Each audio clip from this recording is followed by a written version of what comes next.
À la une de l'actualité, processus du retrait de la MONUSCO, le président Félix Tshisekedi a échangé avec le secrétaire général de l'ONU, Antonio Guterres, hier vendredi à New York. Bienvenue à tous. En marge de sa participation à la 78e session de l'Assemblée générale des Nations Unies à New York, après sa brillante allocution, le président de la République Félix Tshisekedi a eu un tête-à-tête avec le secrétaire général des Nations Unies, Antonio Guterres, hier vendredi. Cette rencontre est intervenue 48 heures après les discours du chef de l'État au cours duquel il a demandé à accélérer le départ du Congo des casques bleus de l'ONU. Nous y reviendrons un peu plus tard dans nos prochaines éditions. Toujours dans les activités du président de la République de l'autre côté à New York, retenez que le chef de l'État a eu des échanges fructueux avec le Premier ministre israélien Benjamin Netanyahou. La coopération bilatérale entre les deux pays était au menu de leur échange. Reportage.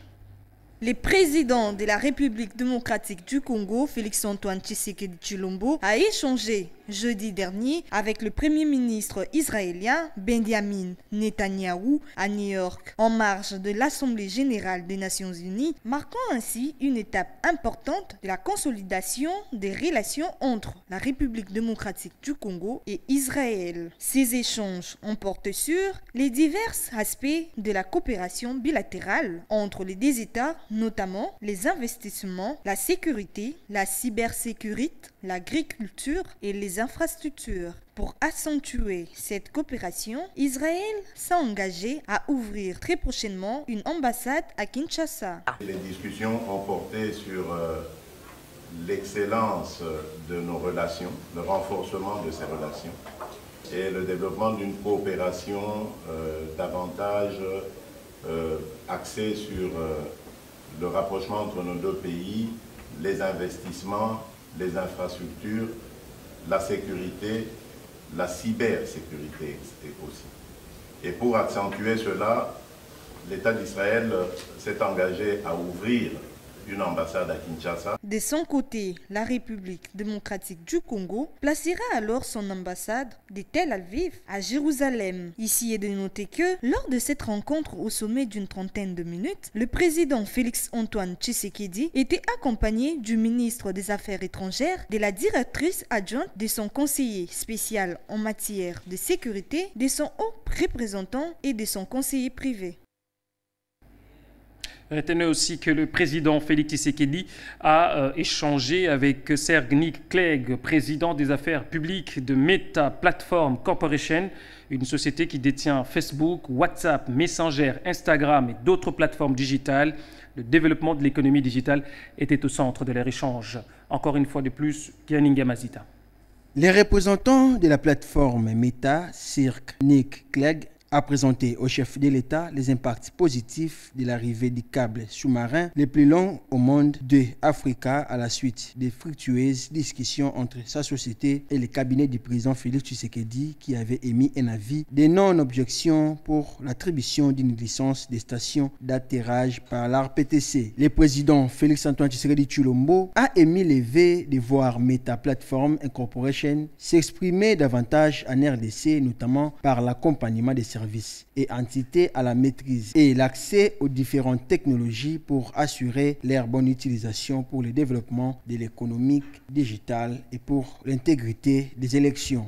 Meta Platform a été invité à organiser prochainement une visite en RDC. Il s'agira de présenter au chef de l'État les différentes technologies émergentes telles que les métaverses et de recevoir officiellement les câbles True Africa à Mwanda de la province du Congo central. À l'Assemblée nationale, l'élu de Cabinda, Charles Maningoy, a déposé hier vendredi une question orale avec débat adressée au ministre de Développement rural, François Roubota. Que reproche Charles Maningoy au ministre Roubota? On l'écoute. Oui, la question orale avec débat se situe sur l'évolution des travaux à désert agricole concernant notre ministre du Développement rural. Il doit quand même venir nous dire qu'est-ce qui se passe, parce que jusque-là, on trouve que dans nos provinces, rien ne marche, qu'il vienne quand même nous expliquer, parce que c'est lui qui est habilité de nous expliquer. Oui, il y a d'abord la province de Lomami, qui est ma province. Il y a la province de Kasaï, Chikapa. Il y a la province de Sud Kivu. Je peux dire toutes les 26 provinces, il y a toujours des problèmes. Il y a toujours des problèmes.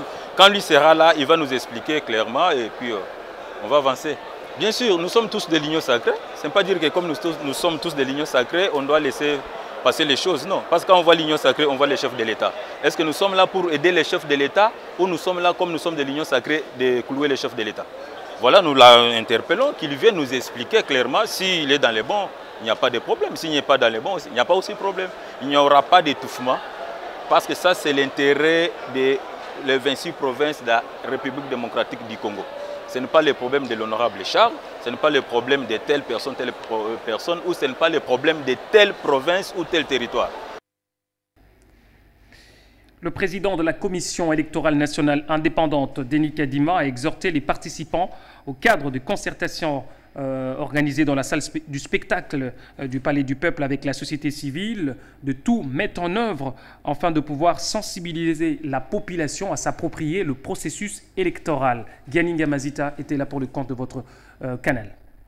L'aboutissement est à l'organisation des élections dont la première phase est celle du 20 décembre 2023. Le numéro 1 de la centrale électorale a sollicité l'accompagnement de chaque couche de la population pour parvenir à faire avancer notre démocratie à travers un comportement citoyen, mettant en pratique des valeurs et principes démocratiques qui recommandent entre autres l'apaisement. Alors la CENI s'est pliée à cet exercice parce qu'elle vous considère comme des partenaires privilégiés dans l'éducation électorale des électeurs.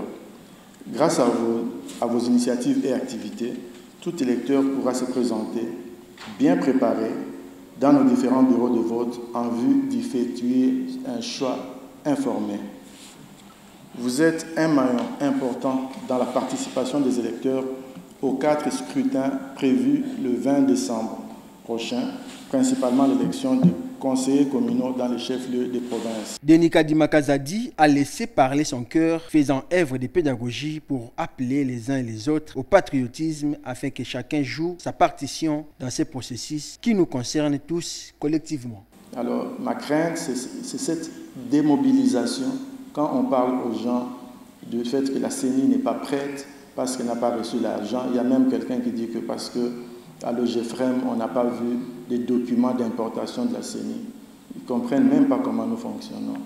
Vous comprenez? Donc, je n'aimerais pas que ces rumeurs-là aillent démobiliser les gens, parce qu'on parle toujours d'un taux de participation trop bas à nos élections. Et moi, je pense vraiment que la CENI compte beaucoup sur les ONG, les confessions religieuses, les médias, pour véhiculer un message correct, parce que notre objectif, c'est d'organiser une élection crédible, apaisée, avec une très forte participation pour que le choix du peuple soit reflété dans les résultats que nous allons communiquer. Les représentants de la Fondation internationale pour les systèmes électoraux, partenaire technique de la CENI, s'est félicité de l'organisation de ces différents cadres de concertation qui permettent de maintenir les contacts au moyen des échanges utiles avec les différentes parties prenantes aux profits électoraux. Il s'est de signaler que cette activité s'est clôturée avec un jet de questions-réponses qui a apporté la lumière sur quelques préoccupations soulevées. Autre chose, les stagiaires de l'IFASIC affectés à la Communication Plus TV ont clôturé leur période d'apprentissage. Vendredi 22 septembre, la cérémonie de revoir s'est déroulée dans la salle de rédaction de votre canal en présence de leurs encadreurs et responsables dans un climat de joie et satisfaction. Suivez. 2 mois ont suffi pour ces stagiaires de l'IFASIC de confronter la théorie apprise à l'université à la pratique au sein de la rédaction de la chaîne Communication Plus Télévision. Il fallait couronner la fin de stage par une cérémonie d'au revoir entre stagiaires et encadreurs. Nous, étudiants en sciences de l'information et de la communication, avions pu découvrir le métier de journaliste dans toute sa diversité, sa richesse et sa complexité.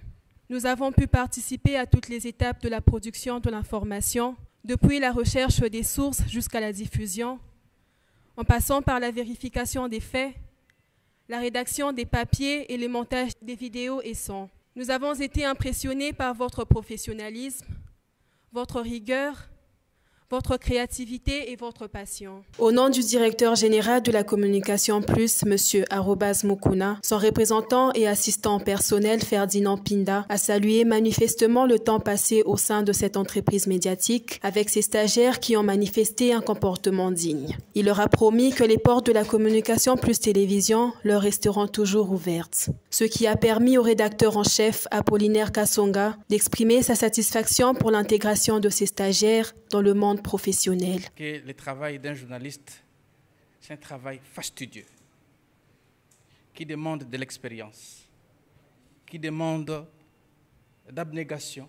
Et à toutes ces étapes, vous avez été curieux d'apprendre. Vous avez marié la théorie à la pratique. Toutes les notions que vous avez apprises à l'IFASIC, ou soit dans toute autre institution semblable à la communication, c'était le moment pour vous de palper du doigt les infrastructures de la communication. Pour joindre l'utile à l'agréable, quelques présents ont été remis aux responsables de la communication plus télévision pour marquer le souvenir de la part des stagiaires. Un rafraîchissement a été également partagé en présence du directeur des informations, Christian Nyamabukabea, et du directeur de programme Piero Ebende, dans une ambiance de bon enfant, avant de clôturer cette cérémonie par une photo de famille.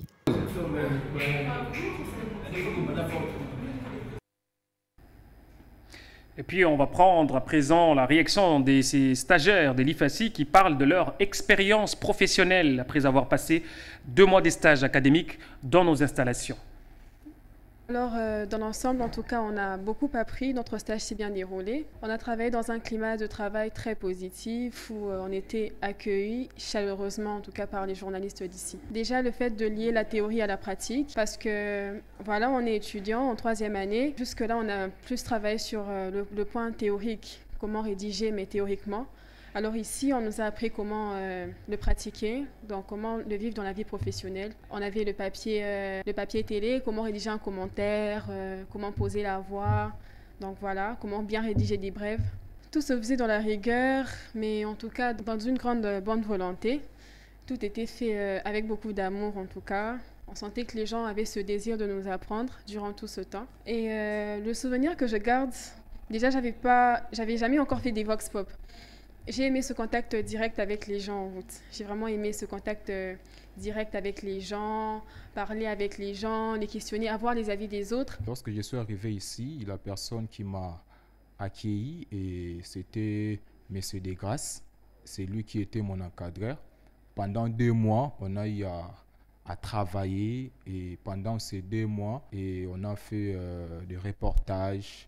Et on était sur le terrain, on a traité les informations et puis on a diffusé. Je m'appelle Ketia Keboulou. Je suis étudiante à l'IFASIC en 3e année. Nous étions ici à la chaîne Communication Plus afin d'effectuer notre stage académique. En général, ça s'est bien passé. Mais comme encadreur direct, je dirais M. Neville. Mais à part lui, tous les journalistes nous ont encadrés et suivis. Et à part ça, j'ai eu à faire plusieurs reportages et surtout dans le cadre des indispensables qui est la particularité de cette chaîne. Ce journal est terminé, mesdames, messieurs. Si vous nous avez pris en cours, voici le rappel des titres.